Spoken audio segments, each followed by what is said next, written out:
Hello guys, ayan, magandang araw sa inyong lahat. Ito pa rin tayo dito ulit sa New York Avenue, Ceres Terminal sa New York, Cubao. Ayan, ang mga bus natin naka pre-departure na. Ayan, back to normal na po ang biyahe natin ngayon.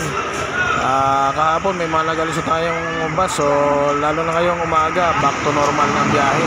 Kaya kung kayo magbiyahe pa Mindoro, Iloilo or hanggang Zamboanga, punta lang kayo dito sa Ceres Terminal. Ayan, tingnan nyo naman mga driver conductor natin, ang kagwapo na. Yung mga conductor natin, kondisyon na kondisyon. Mahaba-haba yung pahinga. Mahaba pa yung pahinga sa biyahe. Kita ko yan ano? Kita kayo ano? Gusto ko, lain kayo, magtutok ka.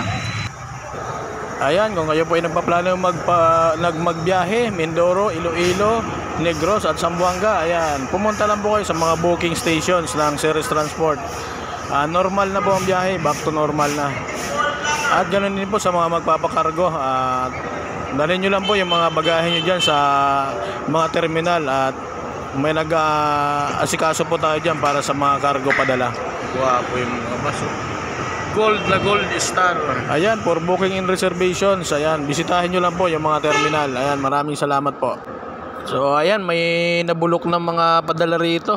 Sayang tong isang karton ng Lanzones. Kaya kung kayo magpapadala, dapat siguraduhin nyo na monitor nyo yung bus kung anong oras ang dating at pick upin nyo kaagad para di masayang yung mga padala. Gaya niyang prutas, oh, 5 araw na yan dyan, di kinukuha nung pinadalahan, kaya nabulok na, sayang. So ayan ang ating mga bus dyan na may nagdating na tayo. So 2 bus ng arrival natin na galing ng Mindoro. So ayan,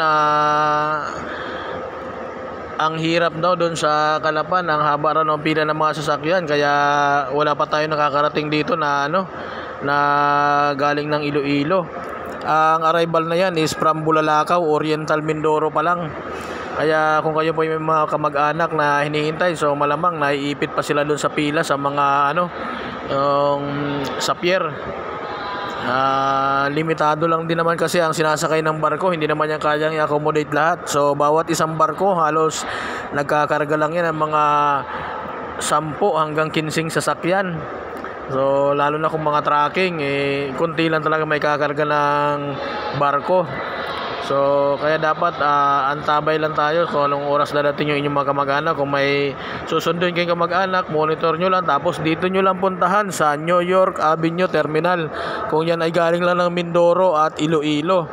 Pero kung galing yan ng Negros at Mindanao, doon sa kabila, sa Kamuning, doon yan nagdadrop ang galing ng Negros at Mindanao. So ayan, dito po sa New York Avenue, ayan, arrival natin. So grabing hirap daw doon sa Calapan, ang haba ng pila. So danas natin yan. Kaya saludo tayo dyan sa mga driver natin na di nagpapabaya sa pag-alaga sa ating mga pasahero kahit stranded na. Danas ko yan. Grabing hirap pag ganyan, halos 2-3 gabi yan na walang tulog ang mga konduktor at driver natin dyan. So lagi sila nagbabantay sa barko para makasakay, kasi mahirap yan pag hindi nyo minonitor ang barko, mahirap. Ayan, mayroon pa tayong dumating na isa galing rin ng Oriental Mindoro. So 3 bus na to, pangatlo na tong arrival ngayong araw nga October 26. So ngayon pa lang may dumating galing Mindoro pa. Yung mga pa-Iloilo baka mamayang hapon darating na rin yun. Mabuti yung mga galing ng Iloilo, so ilan lang doon ang dadaan ng Mindoro. Karamihan doon ay Togo, from Katiklan diretso na ng Batangas, kaya hindi gaano maiipit yun. So naiipit lang sila doon sa Katiklan, pila-pila din yan doon. So walang para-priority yan doon, talagang first come first serve yan.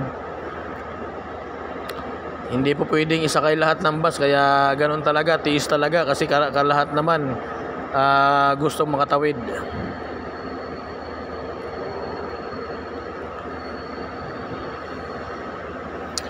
Ayan, yung mga bus natin dyan, yung kulay blue na yan, yung schedule mamayang hapon, papunta ng Oriental din, Mindoro. Bulalakaw, alas 3 ng hapon, yan ang huling haalis natin na pa Mindoro. At yung isa naman ay biyaheng Tapas Kalinog, Iloilo. Pa Iloilo yan, via Togo ang barko niyan. Ang sakay niyan sa barko, Togo, diretsong Katiklan.